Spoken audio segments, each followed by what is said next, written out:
Do you like my thematically appropriate snake earrings? Do I really like this cover? No. Will I match it?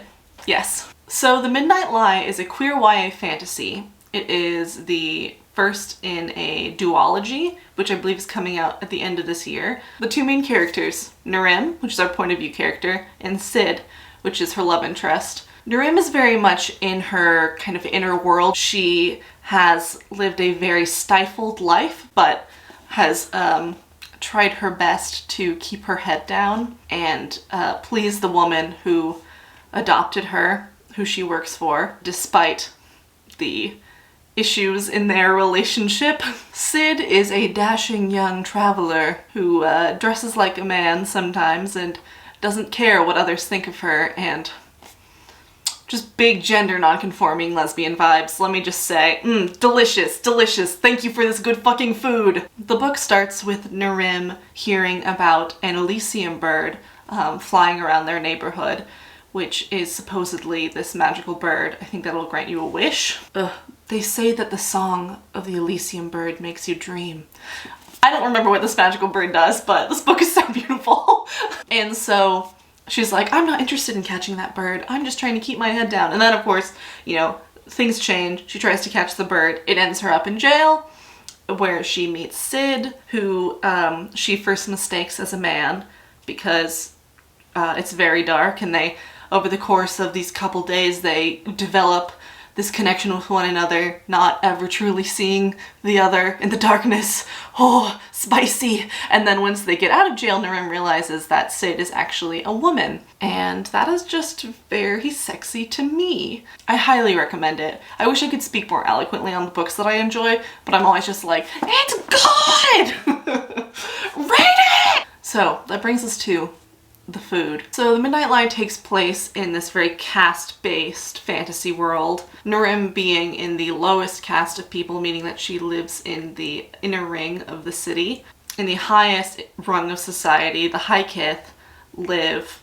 It feels very akin to like how we imagine fairy kingdoms, with a little tinge of the, a little sprinkle of the, what the fuck are they called? Oh, the capital in the Hunger Games. Spoilers, kind of. In the course of the book, Nirrim goes from her home and then she infiltrates the High Kith, so the upper echelon of the city. So in the scene I'm about to read, Nirrim and Sid are already in the upper echelon of the city and they're having breakfast.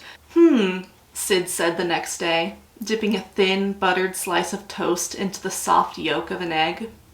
She had knocked softly at my door before bringing in a tray with breakfast for both of us.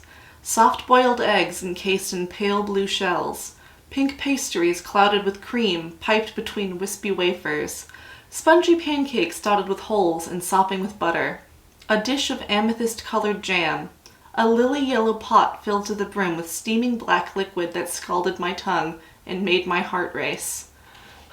Nut. So, obviously the foods listed here are not like, she fed me pancakes and waffles. So there's a little bit left up to the imagination, which I find exciting. I think that's kind of like why I wanted to start this YouTube channel, to like creatively interpret the foods that I was going to make. So, obviously on this list we have soft-boiled eggs.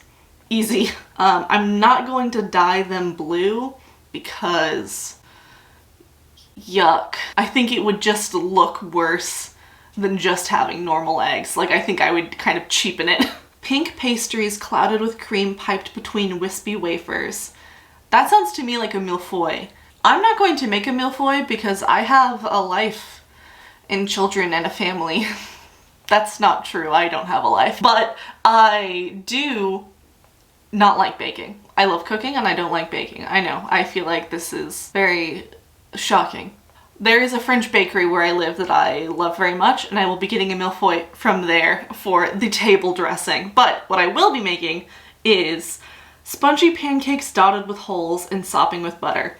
This sounds to me like bagrir, or they're also called Moroccan pancakes, or Moroccan crepes. This is what I'm going to be making today. I'm also going to be making the soft-boiled eggs, and the rest, the jam, the toast, the coffee.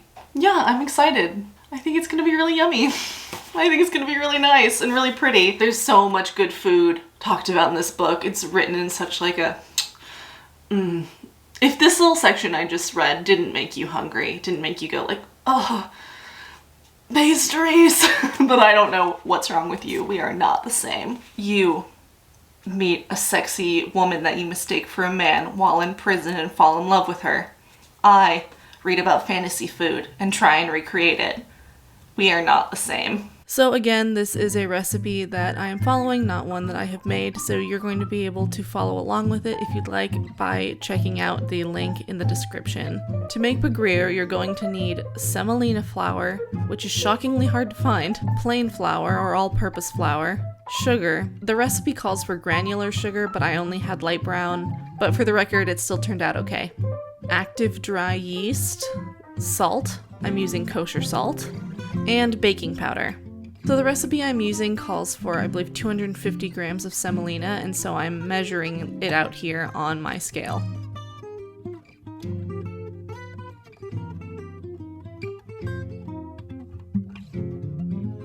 Once I have it fully measured out, I put it aside for later. The rest of the ingredients call for less precise measurement, so I am just going to be using tablespoons. The way you make the dough for bagrir, because it's very watery and light, is by blending it together in a blender. So here I am putting in the semolina, the flour,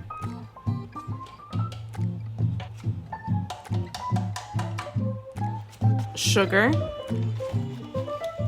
yeast, salt,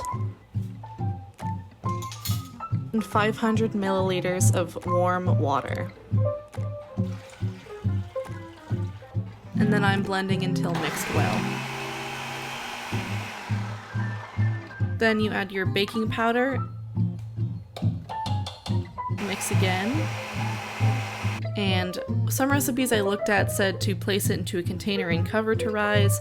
I just left it in the blender. Either way, you're going to let it rest for 30 minutes. While it rested, because the book called specifically for butter-soaked pancakes, I melted some butter in a pan and added a little bit of honey for sweetness. This didn't turn out exactly how I wanted. I think I should have scooped the milk fats off of it afterwards, but we live and we learn.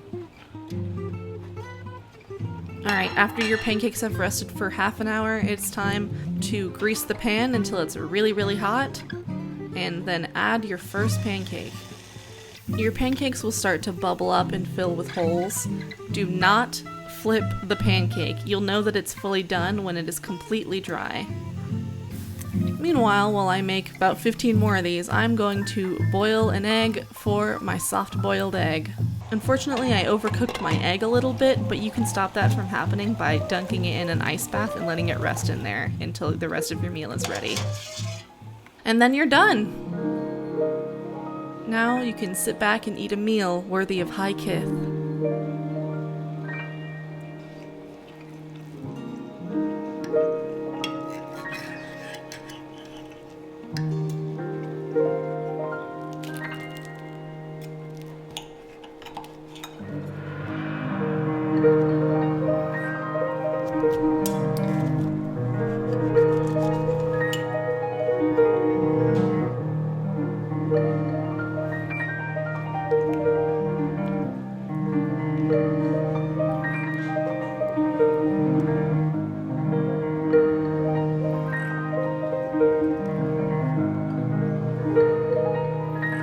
Thanks for watching. I hope you have a great day, and I'll see you next time.